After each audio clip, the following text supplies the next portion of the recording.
Ladies and gentlemen, welcome to the 3-0 Take, where we talk all things Major League Baseball. Here's Kyle Corwin and Nate Reyes. It all starts right now. Ooh, welcome back to the 3-0 Take, presented by Chinook Seedery. This is episode 566. I'll be your host, Kyle Corwin. I'm here with my co-host, Nate Reyes. Nate. Let's go, man. Let's go. All these people being like, yo, it's football season. Relax. It's still baseball season, okay? In fact, I would argue it's the best part of the baseball season. So all these football people need to chill. Yeah, football's stupid. I mean, it couldn't be a dumber sport. I hate football. For those not watching on YouTube, just turn off the audio and flip over to YouTube. You know what we're talking about here. How does it feel to know that your head is bigger than a current NFL football player playing right now? I'm not surprised. I mean, it's well documented. We have documented the fact that I have a large head. Yeah. So I mean, just because they can play football really well doesn't make my head any smaller. Yeah, but isn't Daniel Jones like 6'5"? It's not his helmet. Who knows? Could be. It's not. You don't think so? Dad got this for me for Christmas, and then when I was working at Duke, had him sign it. Yeah, smart. I'm a big Colts guy now, by the way. It's a good deal. But yeah, man, relax. It's baseball season, clearly. So let's just dial back the enthusiasm for football. We've got all winter for that. It's prime baseball season. That's right. That's right. SZN. That's right. It's baseball season. Bro, you should have seen me. I still caught the Yankees game today. Wild, the amount of screens that were up today. Wild. Hey, I'm proud of you, man. I'm proud of you. Yeah. On your phone, the app is clutch when you can like swipe up and it's just like, whoa. It's just like a little small, like up in the corner. You can keep doing stuff. Oh, yeah. That's huge. Huge. Speaking of screens and sports, you're a real sicko if you watch MLB Big Inning on your phone. Like, do you know how just crazy that is? You want to, okay, so you know the picture-in-picture feature that they have that you're talking about where you can minimize it? Have you ever watched Big Inning that way? No, where they break it out into like 4 different games. It's 4 games. It's not only on your phone, but you've minimized the window and thrown it up in the corner. So it's like ants playing. It's fantastic. You're a real sicko if you do that. Yeah, that's you, isn't it? Yep. Good for you, guy. Thanks. Good for you. How long do I got to keep this thing on, by the way? I'll allow it to go now.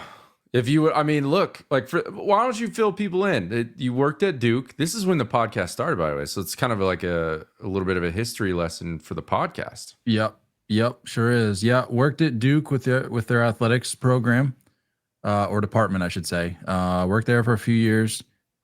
Worked a lot. I was gonna say you got some like good exposure to Daniel Jones is obviously there. You had it was elite. It was an elite run. I was there when Zion Williamson was there. Daniel Jones, Coach K, like finishing his career there. Like, oh yeah, I was there. Yeah, there for the Coach K run. Yeah, at the end there. I mean, it was just fantastic. Good window. The Grayson Allen era for basketball. I mean, it was true. It was top shelf. It's a good window. You got a little headache going? Yeah. Yeah, that's all right. I'll allow it to slide. You're good now. Okay. I'm impressed the jersey's out too.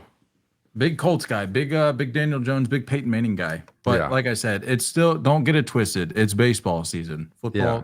Come stupid. on. Let's not overreact here, people. For those wondering, my screens today were absolutely terrifying. It was hung out with the father-in-law. We've got 2 TVs up. We've got Red Zone on one game. We've got one game there. We both have an iPad with games. I have my fantasy football team pulled up on my phone with the Yankees game up in the corner. I was so tapped in today. It was like the control center at NASA when a shuttle is taking off. Like, I was commanding a lot today. I gotta say, you have an alertness about you today that I think really speaks to just how locked in you've been. Like, That's right. You look like you're on your P's and Q's today, more so. That's right. I am.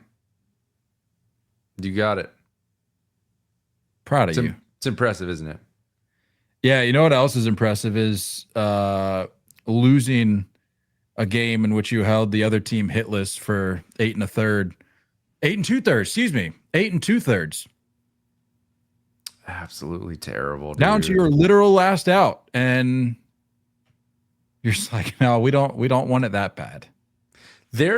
Okay, so I don't know if maybe people who aren't Dodgers fans, who like aren't tapping into the Dodgers every day, were just like under the impression. Obviously, the Dodgers are like leading the division. We'll get into that gap here in a little bit, but like, were we just thinking that like the Dodgers just automatically like get the pass, like they're dominant this year, like everything's fine? And then we hear Dodgers fans complaining about them all the time. Specifically Murray, shout out Murray. He's in our group chat. He's never satisfied with the Dodgers. And I wonder if this game was like, especially in the fashion they lost, put it on everyone else's radar that like maybe they do have an Achilles heel. Maybe they are a little bit of a struggle bus this year. Because to lose, you had needed one more out to complete a no-hitter. You're up 3. And you lose that game. Yeah, so for those who somehow missed it last night, what the situation if you we're live talking under about, a rock, here's you what live we're under a talking rock. The situation was as such. Dodgers in Baltimore, in town. Cal Ripken night, mind you, the 30th anniversary. Prince of Baltimore throwing out the first pitch. Prince of Baltimore, friend of the program. Well, distant friend of the program at this point, Ryan Ripken. No disrespect. Truth be told, I don't really know whose fault, like who's the half Prince, of the court the ball is in right now. It might be Prince has a lot on his docket. That might be on me. I think I actually left him hanging last. So that's, if you're looking for somebody to blame for a lack of Ryan Ripken appearances, blame me. However, Cal Ripken night, 30 years from him breaking the record. Little O's magic in the air, some might say. It's absolutely insane, by the way. Yoshinobu Yamamoto has taken a no-hitter into the 9th. He's through 8 2/3 and out away. The count is 2-1. And they lose the game. That's the situation. Jackson Holiday breaks up the no-hitter, breaks up the shutout with a solo shot that. Okay, okay. First of all, let me address the elephant in the room. I was not watching this live. One, because I'm blacked out from O's games. Thank you, Rob. Thank you, Rob. So I not only that, I was at a concert last night and was unable to have the game pulled up. So I'm getting all my updates through you because the internet there sucked. So I'm getting any and all information about this final inning from you via text. So you text me, you said, Andy Pajes, like, what are we doing? And so once it ended, we're walking out to the parking lot. I checked the replay. I'm like, yeah, that's a little lackadaisical. If we're trying, I mean, you have to read the room, Andy. Yeah. Know what's at stake. Bro, anytime there's a no-hitter, there's a play or 2 or even 3 where you go, that's where it was saved. Mm-hmm. Well, I texted you first. I think it was in like the 7th or 8th inning. Because I wasn't watching that game full on until big innings started to focus on what was occurring. But I texted you because you're in the championship for fantasy baseball. I was like, yo, Yamamoto understood the assignment for the championship. And then If next I end thing up winning knew, this thing, I'm getting a Yamamoto jersey. I might do it. Idea. Not a terrible idea. But yeah, and then obviously the next inning, Jackson Holiday comes up and puts one, just scrapes over the wall to get out. But like Andy Paez, dude, like you're up 3, there's no one on. He slowed down, backed off the wall as if like, I really need to make sure that I limit him to a single here. Like it was such a weird approach. I gotta play some smart ball here. I really gotta let my baseball IQ shine here. What are we doing? Like, go make a play. The fences are low in Baltimore. No, okay. So I'm not going to sit here and say it was 100% catchable. I don't know what the catch probability was on it. I don't think it was even remotely high, because I saw some follow-up tweets today of people examining where it hit. Because if you go back and look, the ball kicks back.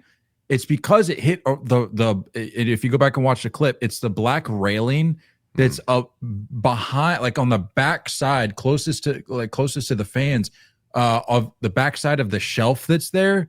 That a lot of times you'll see balls hit and kick up into the stands. It hit the black railing, which apparently they said was 18 inches up off of that shelf that's there, that you can kind of like rest your shoulders or whatever if you want. And then apparently the shelf, I think they said, was 4 feet wide. So they said like deep. Deep, yeah. So they said that the clip that you saw, or the play that you saw in the clip, was sort of not an illusion, misleading. But a little misleading based on what the broadcast showed.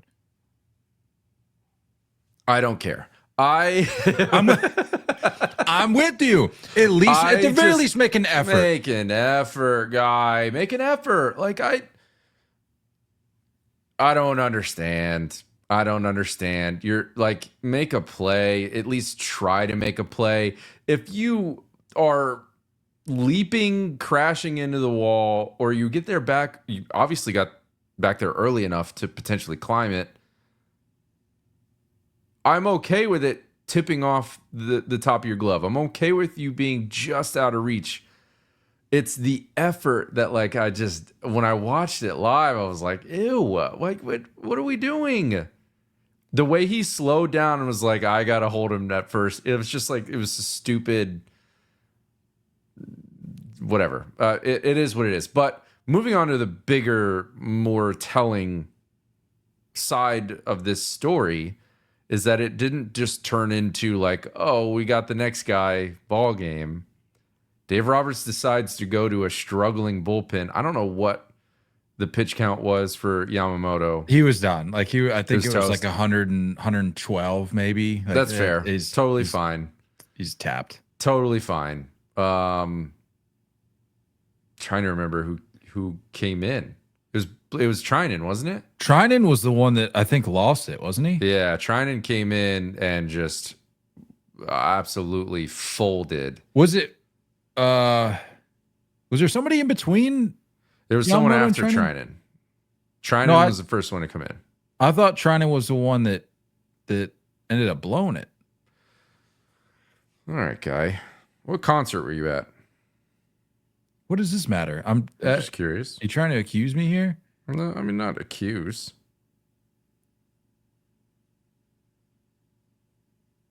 Hold on, I got it here. You don't want to answer? Tanner Scott. Blake Trinan, Tanner Scott. It was John Marco. Yeah, a couple walks. All right, well, I answered and I got nothing in response, so that's fine. Cool. Yep. Who? No, it's cool. Let's just keep moving on. No disrespect. I thought you were talking about a and the guy in the pen. Yeah, Jean Marco. Yeah, I was the like, lefty. All right, lefty. They called up from Double A. I knew they were thin back there. I knew it was thin. I didn't think it was quite that thin. I didn't think it was Jean Marco thin. Yeah, man. Look. Everything has just been rough for them. Tanner Scott has not had a good tenure with the Dodger uniform on. It just hasn't looked great. Okay, now this brings up an interesting question, not because and this isn't on him, by the way. Blake Trinan was the reason they lost, but it's just telling that both of these names were involved for it to end that way. Anyway, go ahead. I saw somebody. I'm guessing it was out of frustration. This tweet was sent out of frustration, but I saw a tweet today from a disheveled Dodgers fan that said, "Love it, thank you. I would rather have Clayton Kershaw on the postseason roster than Tanner Scott." Hasn't Kersh kind of been decent? Kersh's been great. Yeah. Like, where would this Dodgers team be without Clayton Kershaw this year? I'm a little if we're confused. being honest. This is an unnecessary ricochet, dude. Like, yeah, but think of, I mean, the key word there in that tweet, postseason. Yeah. I'd rather have. So knowing what we know about Kershaw in the postseason, would you rather have Clayton Kershaw in the postseason? It's tough. Taking up a roster spot, or would you rather have Tanner Scott? It's tough. Because Tanner Scott's been booty cheeks, as we know. Yeah, and Trinan hasn't looked good either. Trinan missed like a chunk of the season on the IL, didn't he? I think there was like a good amount of time that he missed. Because I had him in fantasy, and then I had to drop him. I think he hasn't been back very long. But anyway, I think that is like the back end of their bullpen is a big question mark. Those are pressure outs, man. And like, there's no pressure in that game. This isn't a division matchup. This is an interleague matchup where the team that you're playing has nothing to lose, which has its own benefit, by the way. Because I said it a few weeks ago. The Orioles are better than what we all have witnessed the first, 3-4 months of the season. Like they're playing better ball. They're competitive right now. And you just have a bunch of guys that are like playing for pride at this point, saying, I'm going down swinging. I'm going to ruin some seasons. So obviously come back and walk it off like it was. But I'm just saying there's chinks in the armor, people. If you're not a Dodgers fan, buckle up. You never know. All right, well, let's switch gears here. Talk about this NL West race that is before us. One game separates the Dodgers and the Padres. And pump the brakes, by the way. Let's not rule out, not for the division, but let's not rule out the San Francisco Giants here. I know you want to. They're 4 games back out of the wild card. So, albeit they're not part of the NL West race, they're still in the mix. And I don't think it's fair if we kill them off just yet. Dead.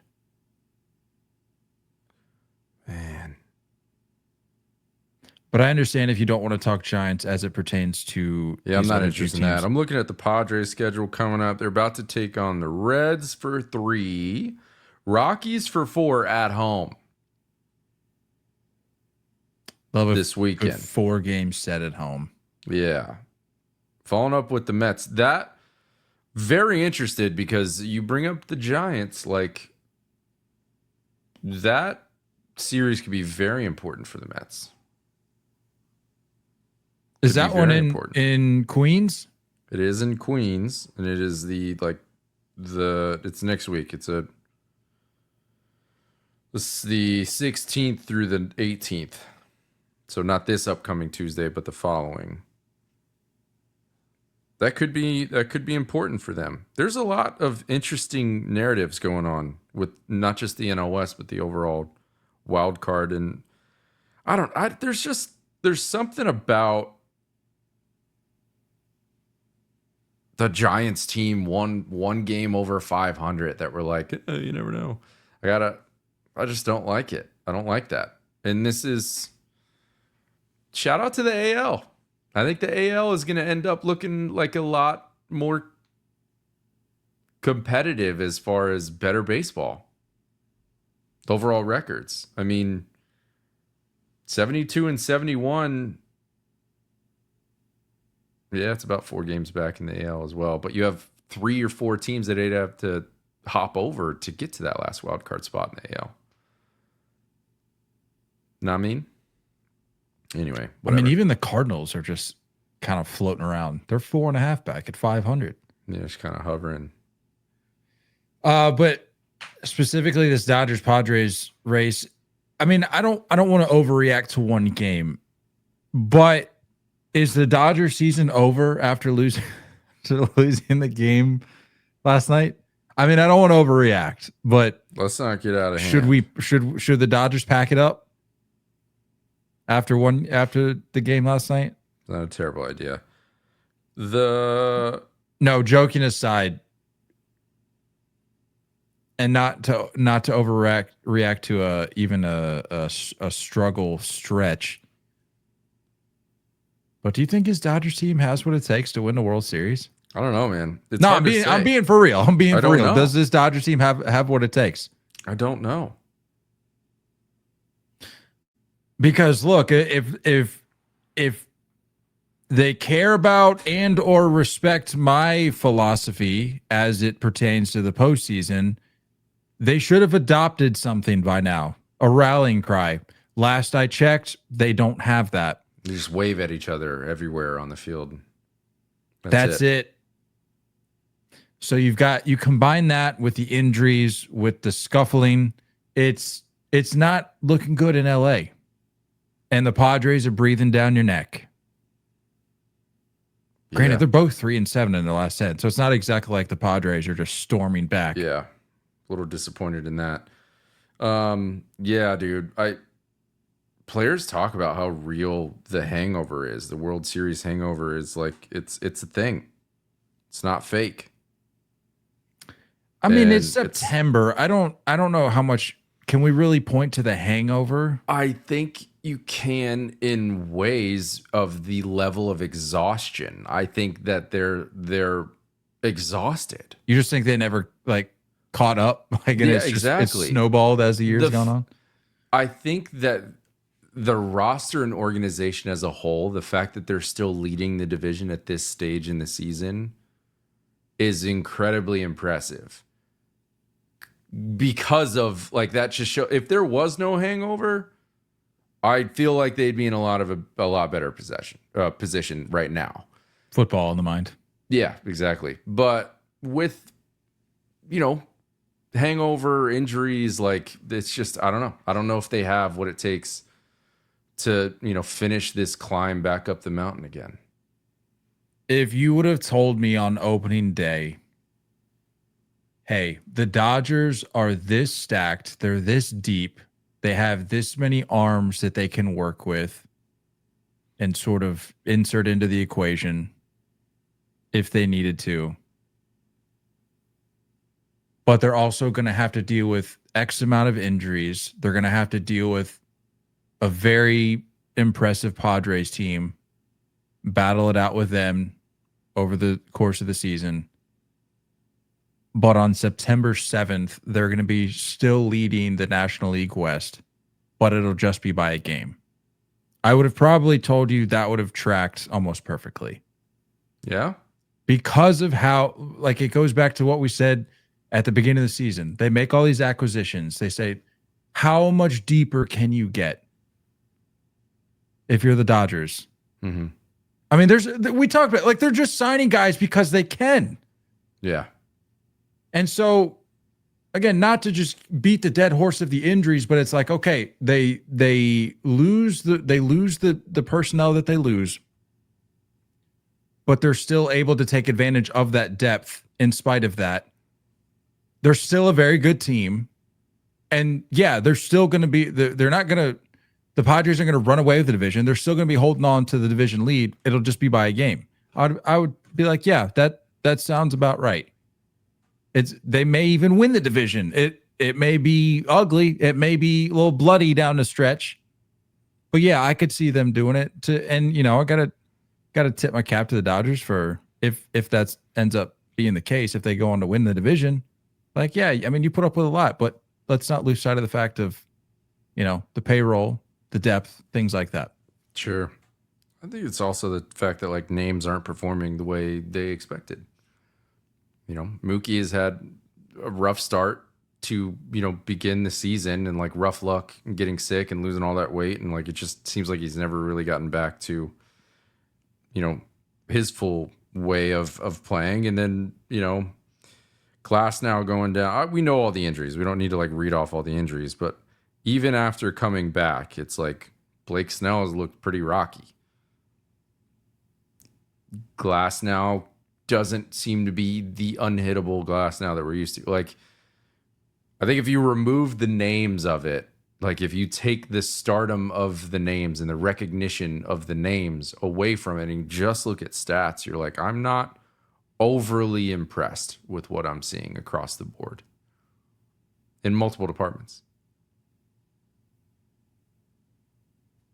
So Padres, I mean, it's there for the taking. Clearly. Figure it out. You're like you said, they're 3-7 in the last 10. Get it going. Get it going. The Rockies, tough stretch for the Rocks though. They're starting the week against the Dodgers in LA, and then they're heading down south a little bit to San Diego for a 4-game set. So that's a tough week. But the Dodgers, after that, by the way, schedule-wise, they have the Giants at home, then they host the Phillies, and then they host the Giants again for 4. The Diamondbacks aren't laying down. Just saw them take 2 out of 3 against the Sox. Yeah, but they lost today, so who cares? What have you done for me lately? And then the Mariners to end it. Like, the Dodgers don't have this like very clean, clear path to just waltz into the postseason with the division champ title again.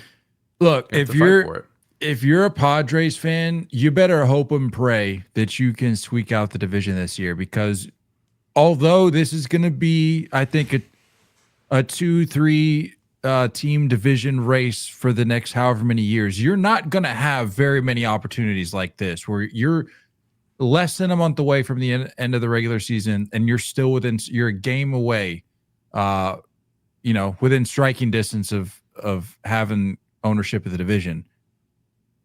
You're going to hear it from Dodgers fans if you somehow win the division, because they're going to list off every reason that we just listed off as to why you should have won the division. Yeah. However, if I'm a Padres fan, I'd rather be in that position than be in a position where all of those things that we just listed off for the Dodgers happened and you still don't find a way to win the division.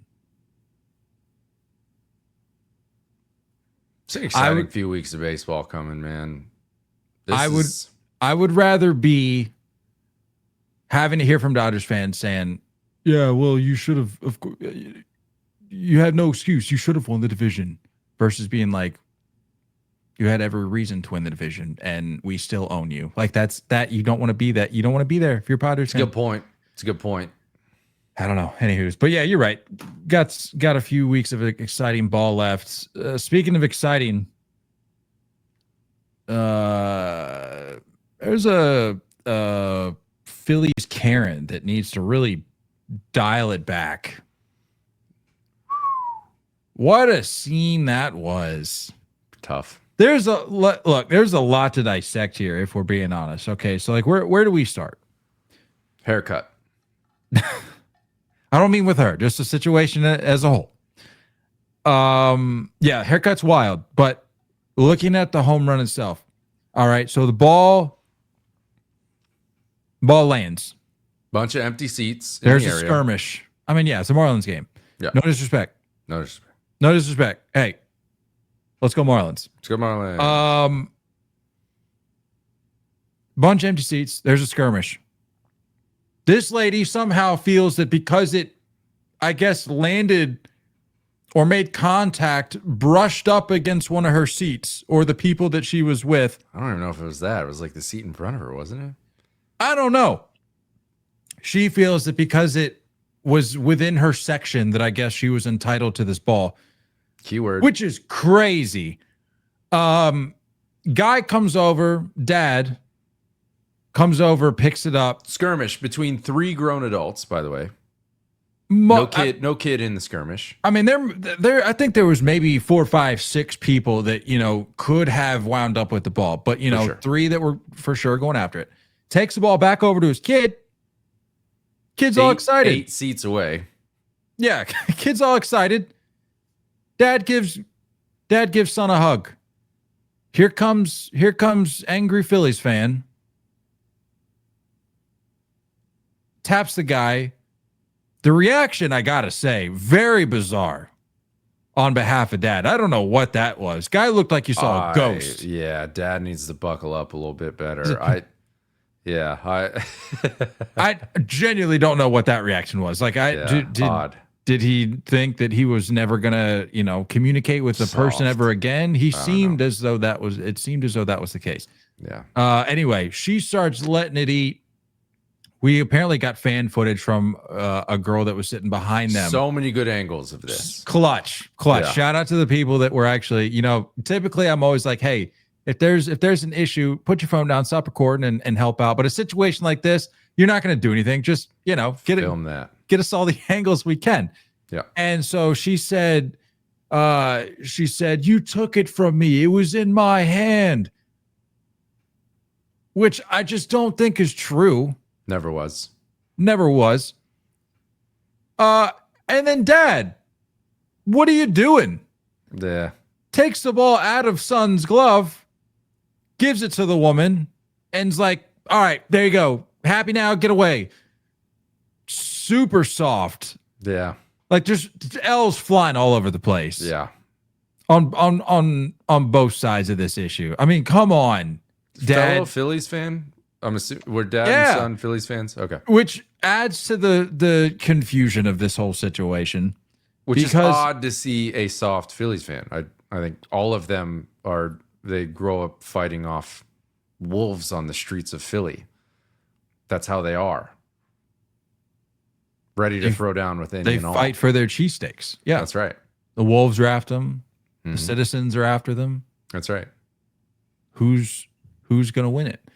No, but adding to the confusion, it makes its way on the broadcast. The issue itself, they start talking about it. They're like, that's not right. Yada, yada, yada.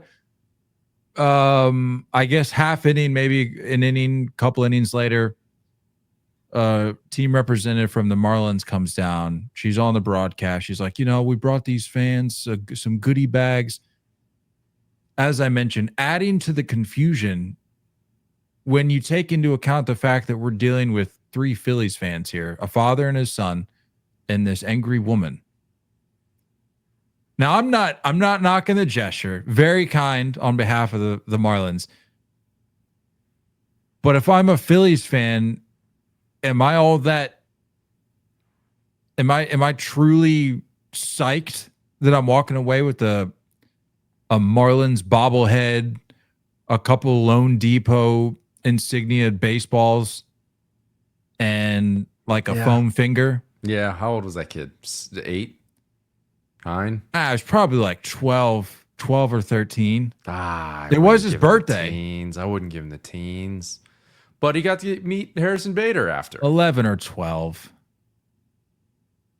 Yeah, that makes sense. I'm like, okay, cool. Like, I'm a Phillies fan. Like, let me meet the guy that hit the ball. Like, let me meet a player of the team. But like, I don't know. Well, the Phillies don't have representatives there. It's not their state. No. So. And I wasn't expecting them to. And I'm not saying like, oh, well, it's either a Phillies goodie bag or nothing. But I'm just like, it just seems like an odd gesture. Like, I would have tried to have found something more neutral. Like, hey, here's like I don't know. I just sound like I like your take. I get it. And I'm probably steam. I'm probably in the minority here. I'm just saying it's odd to me that the Phillies are like, hey, or the Marlins are like, hey, here's a Kyle Stowers bobblehead, a bag of Lone Depot peanuts and a team pack of baseball cards featuring 75% guys that you don't even know their names. They could even be not even real baseball players. I think we're stretching here. We're really stretching this. I think it was a nice gesture. What else would you want? It was a nice gesture. What are you arguing? I just think it's confusing. It's confusing. It's confusing. For who? Who's confused? It's just weird. It's just weird. Like, if it was a Marlins fan, it makes 100% sense. Maybe they don't know. Maybe Maybe they saw it and said, hey, at least this kid should get something. What do we got to give? You're right. I'm such a hater. That's on me. You know what? I'll take the L. Yeah. Back to the views. Karen was found flipping a lot of people off, arguing a lot of people, walking over after the fact, walking over like down a couple rows, down the row to go yell at someone in their face. Like, she did not back down from Karenville, USA. Like, she was sitting up on that throne. So, question for her. Scene. Is this your first baseball game? Genuine question. Is this your first baseball game? Do you know how home run skirmishes work? Because it's not that. Yeah, it's not that. It's not that. I don't know. I think it's wild to me that you see it being handed off to a kid and like you continue on your little tirade tantrum to go get that ball.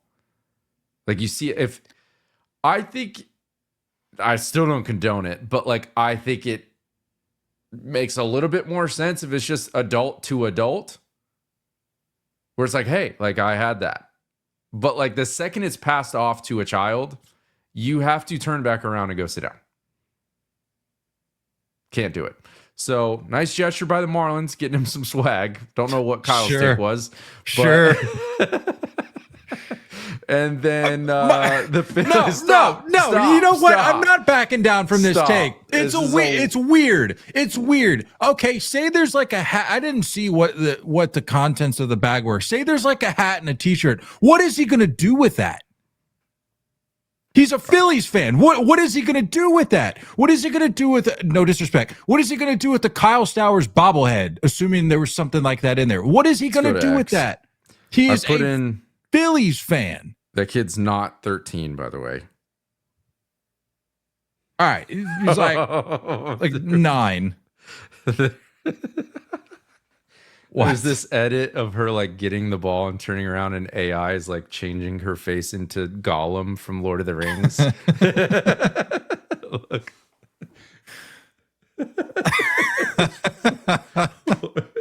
Oh, gosh. That's crazy. Oh, the internet. Solid work. Anyways, so I mean, just the fact I woke up this morning and it's just everywhere, blasted everywhere. Who is this? Wanted poster. All right, just hold on. All over the place. I'm doing some real deep dive searching here. Okay, that's absolutely a bobblehead. You found the goodie bag? Yeah, I'm slow motion scrubbing the timeline here. The video timeline here to see if I can catch a glimpse of what that is. That definitely looks like a jersey. Okay.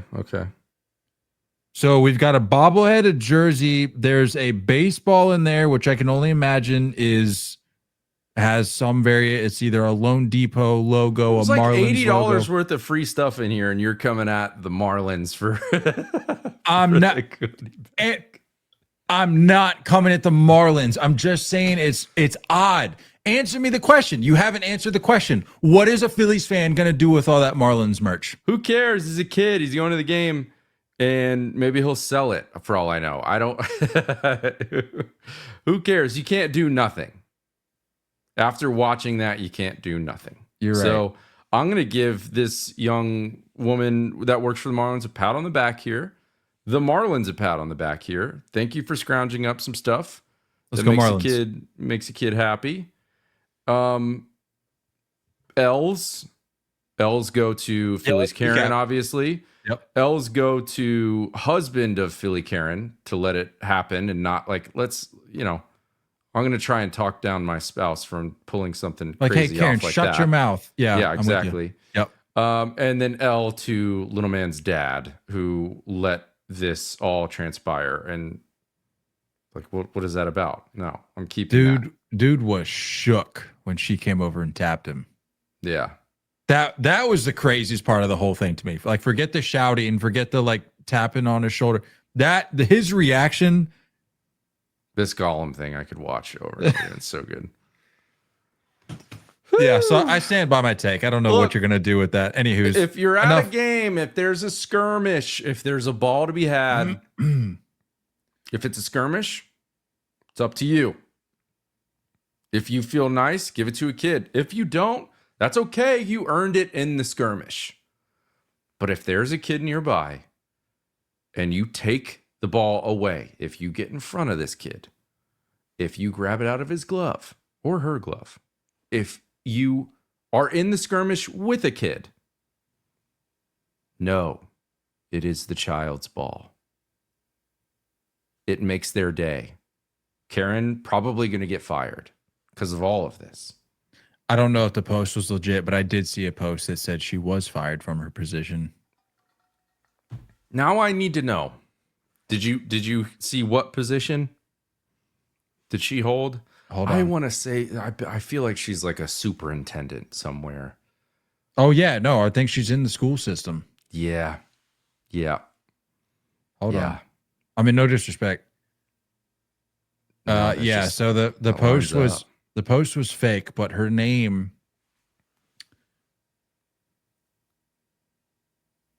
What's her real name? You don't have to say her last name. She's a school administrator. Yeah. See, her name is Cheryl. That just shows that's Greek for Karen.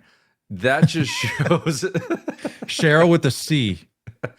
That just goes to show you that, not everybody in the school systems care about their kids. She's a clear one that does not care about the kids. Crazy. Shame on you, Cheryl. Shame on you. Shame on Taylor Trammell, I guess. I don't know. Did you see the whole illegal bat thing? It was kind of weird. Yeah, I thought it was kind of soft on the Aaron Boone side of things more than anything. I gotta hand it to him. He handled it well post game. I don't know if you saw the quote. You want me to read you the quote? Please do. So basically, what happened? If you don't know what we're talking about, Aaron Boone saw something a little fishy. I guess maybe they were talking about it at the Yankees dugout. Houston's outfitter Taylor Trammell, something fishy with the bat. I guess Boone had asked that they look into it. Umpires gather together, take a look at the bat, they say, what's going on here? They figure it out. Turns out the bat was ruled illegal, which, if you're wondering why it's illegal, MLB regulations require a 2-color bat to be divided into 2 sections, each one of solid color. The discoloration, while not likely to impact the performance, made it a non-conforming bat. So it wasn't even like he did anything to, adjust or impact the performance. It was just the aesthetic of the bat. Here's the, for those unfamiliar, when it's a black painted barrel. When you hit, as a hitter, typically you want to hit on the sweet spot opposite of where the logos are put on. So some bats have a sticker logo. Some bats have like the etched logo where it's actually like carved into the barrel. But most hitters like to hit, when they're taking BP, branded, they're going to hit it on the other side. So this had been obviously kind of, I don't know if anyone's seen like those posts of like the Tiger Woods wedges that went for sale a few years ago, where like the sweet spot of the wedges was so worn that you could see that they hit the same spot over and over and over. Kind of similar to a bat, but when it's painted black, it starts to chip away after a while. So it was like bare in that barrel spot that you could just see the natural wood color. The black was all gone. My weird things with this: number one, the umpiring in that series was horrendous, and we don't need to spend too much time on it. But like it was some of the worst umpiring I've seen, and it was like so heavily one-sided. That's neither here nor there. What I thought was strange was that, what I thought was soft, number one, was that I heard that the Yankees were aware of this the whole series. They noticed this before the first game. What I thought was soft is that Aaron Boone waited for Taylor Trammell to do something positive in an at-bat. And he had happened to hit a double, maybe an RBI double, I can't remember. during that at bat. And then he goes up to the umpire and says, "Hey, what's up with that bat?" My thing that is weird is if it was deemed illegal and enough to remove from the game, why wasn't it seen or talked about beforehand? And why was the double allowed to stand? You know what I'm saying? Like, it's this weird. I don't think the double should have been taken away, but at the same time, if the bat's illegal. Well, I didn't think they got the ruling until like the next day, right? Or was it? Yeah, I think it had to be pulled, I guess. But like, it's very odd to me that it's whatever. It was shaky umpiring across the board for that entire series. And that's just kind of summed up the way it was done. Well, the context provided by you about, they were aware of it longer than just this one at bat, that kind of changes things. But had I not known that, to me, an outsider, interpreted what Aaron Boone said after the game. I was like, okay, whatever, can't hate on it. But Boone said, frankly, that was something hard for me to do because I don't think Taylor was up to anything. I really don't. In the moment, I felt like a duty to at least check in for my team. But, I'm frankly satisfied with the ruling, the explanation. So I read that and I'm like, okay, fine, whatever. Not a big deal.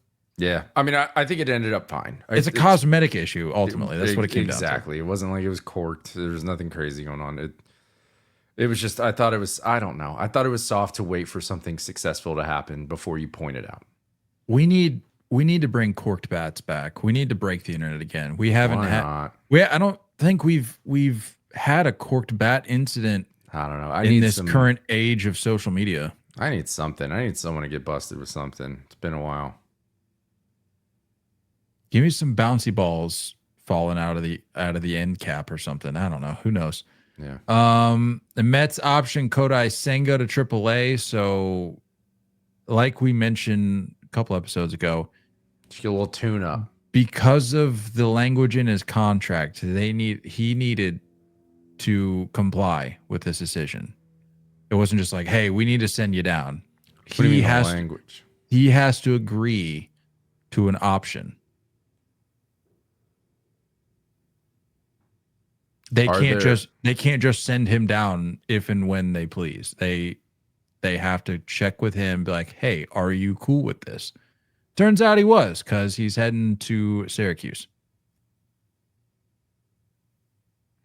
This is a stupid contract to put that in. I mean, I guess he's like a vet overseas before coming over, but yeah, but you remember the hubbub that surrounded singing right now, by the way.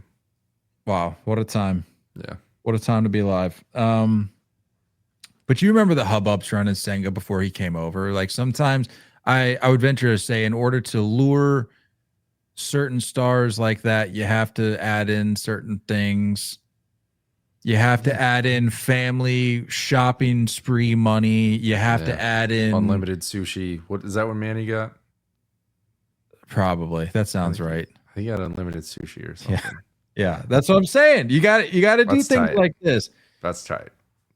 Yeah, I mean, truthfully, if I'm adding something weird into my contract, it's not like, well, you have to check with me before you option. Like, no, forget that. Do option me down whenever you want, but like, I'm getting free sushi for the length of this contract. Write that down. If we talk to JB, I want to dive into that. That's a fun one. I need to know like how many guys are trying to sneak stuff into contracts in the fine print. Yeah. Well, first off, props to Kodai Senga for agreeing to it, because it's obviously a little embarrassing. He's embarrassed by his performance, but it's also a little embarrassing to be like, going from ace to sent down in the September stretch. Since the All-Star break, 0-3 with an ERA of 6.56 in 8 starts. Ooh, no bueno. So, good luck in Syracuse, I guess. I don't know who are going to get these outs. That's what I'm saying. Hey, that goes to show you how bad it's been, because you're like, yeah, no, we are literally dying for outs, but we'll see in Syracuse. They brought up what's his name? Brandon. Tong. No, that's Jonah. Brandon Sproat. Cool I brought name. up Brandon Sproat for his big league debut today. He went 6 innings against the Reds, only allowed three runs, 7 Ks. I will say they no hitter through 5. Side note, they brought up a reliever who's like family friends with Page's family, by the way. His name's Dom Hamill. He's in the bullpen. I don't know if he's gotten any innings yet. But they brought him up a few weeks ago. I don't know if they sent him back down since. But yeah. Dom Hamill. He grew up over here. Anyway.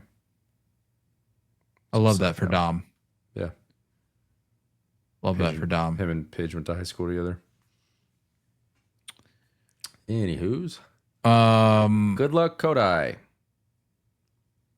Speaking of Kodai, Cal Raleigh is up to 53 home runs on the season.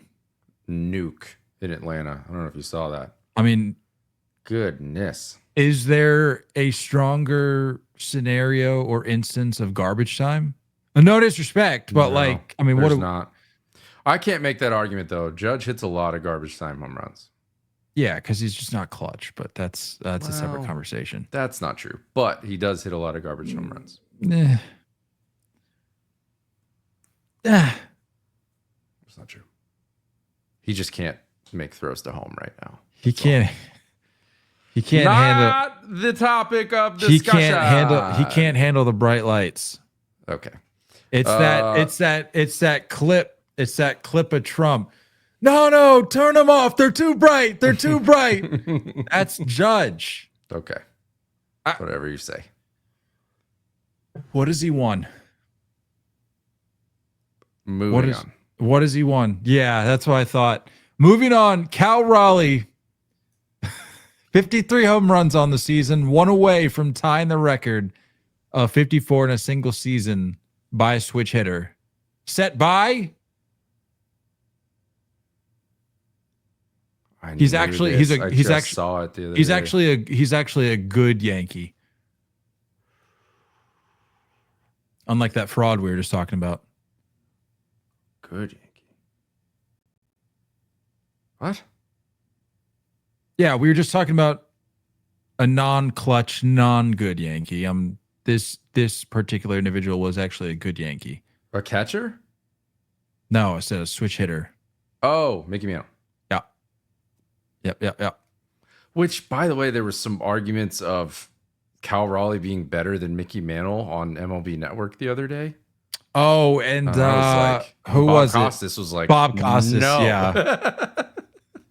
No. Yeah, that's the last person you want to have that argument with, by the way. Yeah. Bob ain't siding with the new guy ever. Bob grew up in the museum. It's that meme where it's like the person you can't stand made a really good point. It's like, that's kind of where I'm at with Bob. No disrespect. Guy's had a great career, but Cal Raleigh ain't Mickey Mantle yet. Got a ways to go.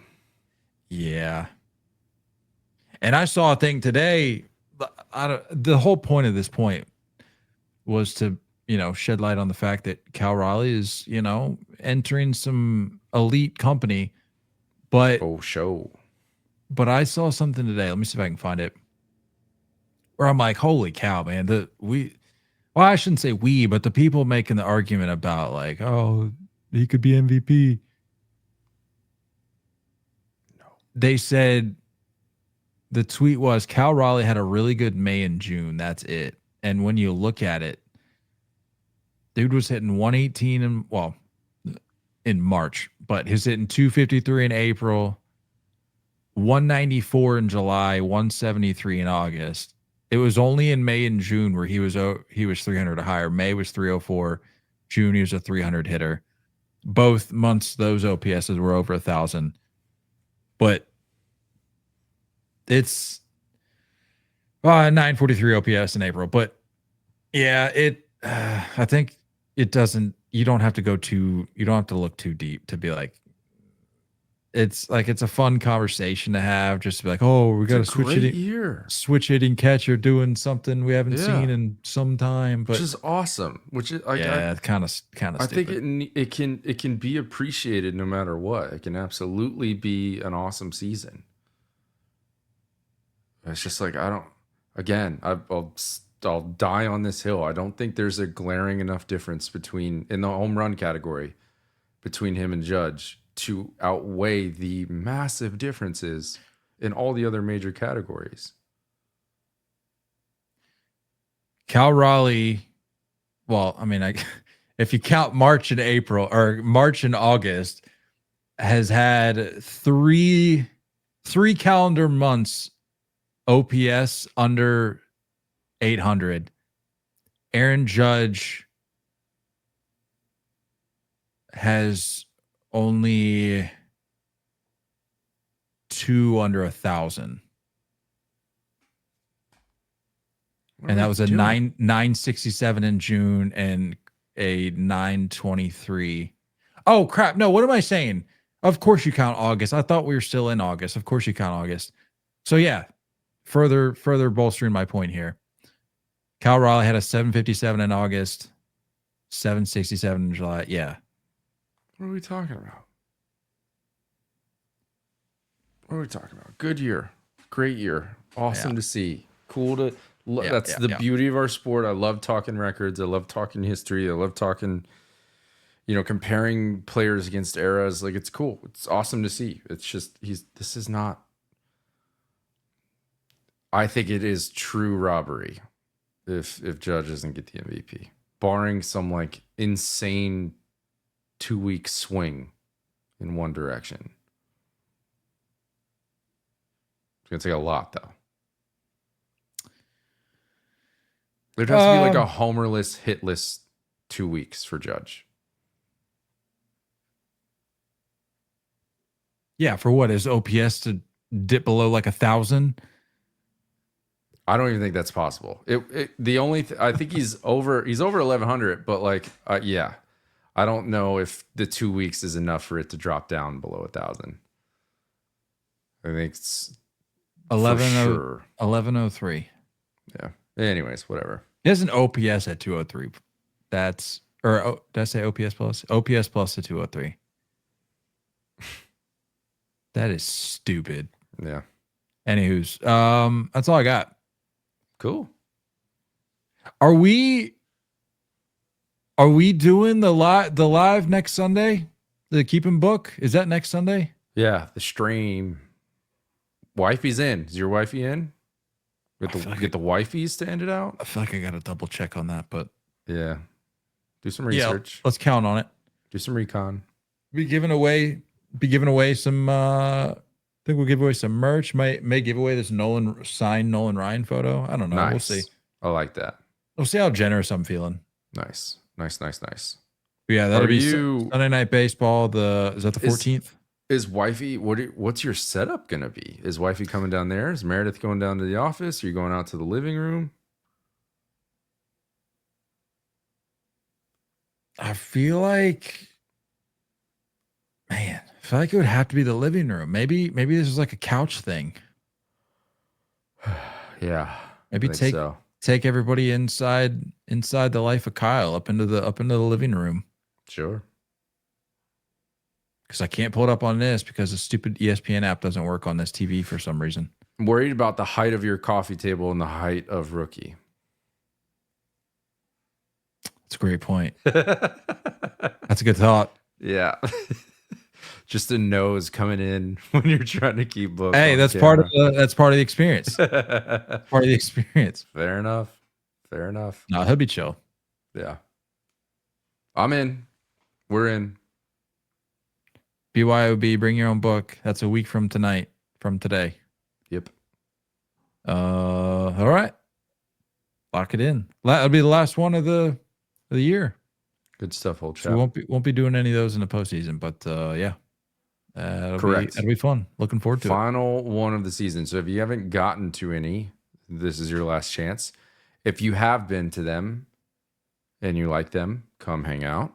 If you want to keep book, You can learn. If you don't want to keep book, you can just watch the game with us. If you want to learn to keep book, but you don't have a book, but you just want to kind of get a feel for what the process is like, come hang out with us. If you have your wifey that maybe, or girlfriend or boyfriend or husband that maybe doesn't know ball that wants to come hang out, my wife doesn't know ball that well. So she's going to be asking some pretty amateurish questions. So that's okay. That's what that platform is for.